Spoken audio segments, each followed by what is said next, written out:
സഭാ കോടതിയെ അട്ടിമറിക്കുന്നു. എറണാകുളം അങ്കമാലി അതിരൂപതയിലെ അച്ചടക്ക നടപടികൾക്കായി രൂപീകരിച്ച സഭാ ട്രൈബ്യൂണൽ ഓർമ്മയാകുന്നു എന്നുള്ള വാർത്തകളാണ് ഇന്നത്തെ ബ്രേക്കിംഗ് ന്യൂസ്. സഭാ നിയമ പണ്ഡിതൻ ജെയിംസ് പാമ്പാറ CMI അച്ഛൻ്റെ നേതൃത്വത്തിലാണ് ട്രിബ്യൂണൽ പ്രവർത്തിച്ചു വരുന്നത്. കോടതിയുടെ ആദ്യ വിധി ബസിലിക്കയിലെ മണവാളൻ അച്ഛനെ എത്രയും വേഗം പുറത്താക്കുക എന്നുള്ളതായിരുന്നു.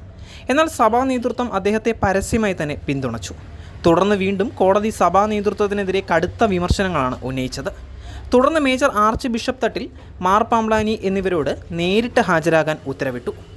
അതിൻ്റെ ഡേറ്റ് തീരും മുൻപേ ട്രൈബ്യൂണൽ പിരിച്ചുവിടണോ അതോ ട്രൈബ്യൂണലിൽ പ്രവർത്തിക്കുന്ന വിവിധ രൂപതകളിലെ വൈദികരെ പിൻവലിച്ചുകൊണ്ട് ചിറകരിയാനും അണിയറയിൽ നീക്കം ശക്തമാണ് എന്നറിയുന്നു. മാത്രമല്ല, ബസിലിക്കയ്ക്ക് പുറകെ തൃപ്പൂണിത്തറ, പാലാരിവട്ടം, മാതാനഗർ വികാരിമാരുടെയും വിധി വരാനിരിക്കുകയാണ്. സസ്പെൻഷന് പുറമെ കൂതാശ വിലക്ക് ഉൾപ്പെടെയുള്ള വൈദികർക്ക് കഴിഞ്ഞ ദിവസം പ്രമോഷൻ നൽകി മാറ്റി നിയമിച്ചു. ചേർത്തല ഫൊറോന വികാരി, PDP ചെയർമാൻ തുടങ്ങിയ വലിയ സ്ഥാനങ്ങളാണ് ഇവർക്ക് മാർത്തട്ടിൽ, മാർ പാംബ്ലാനിയും ചേർന്ന് നൽകിയത്. ലോകത്തിൽ ഒരിടത്തും സസ്പെൻഡ് ചെയ്ത് കോടതി കേസ് നേരിടുന്നവരെ ഉന്നത സ്ഥാനങ്ങളിൽ നിയമിക്കാറില്ല.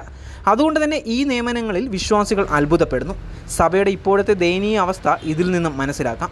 ഇതെല്ലാം കണ്ട് മെത്രാൻ സമിതിക്കും മിണ്ടാട്ടമില്ല. എന്തായാലും സഭാ കോടതിയുടെ ധീരമായ വിധി വന്നതുകൊണ്ട് മാത്രമാണ് ബസിലിക്കയിൽ നിന്നും മണവാളൻ അച്ഛൻ ഇറങ്ങിപ്പോയത്.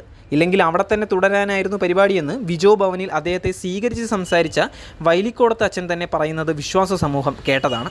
അതുകൊണ്ട് തന്നെ വിമതർക്ക് വേണ്ടി ചുക്കാൻ പിടിക്കുന്നവരുടെ കെണിയിൽപ്പെട്ട് എപ്പോൾ വേണമെങ്കിലും പുറത്തു പോകാൻ സാധ്യതയുള്ള സഭാ കോടതിയിലെ പാമ്പാർ അച്ഛൻ ഉൾപ്പെടെയുള്ള വൈദികർക്ക് നേരത്തെ തന്നെ നന്ദിയും ആശംസകളും അറിയിക്കുന്നുവെന്നാണ് ഒരു വിശ്വാസി പങ്കുവച്ചത്.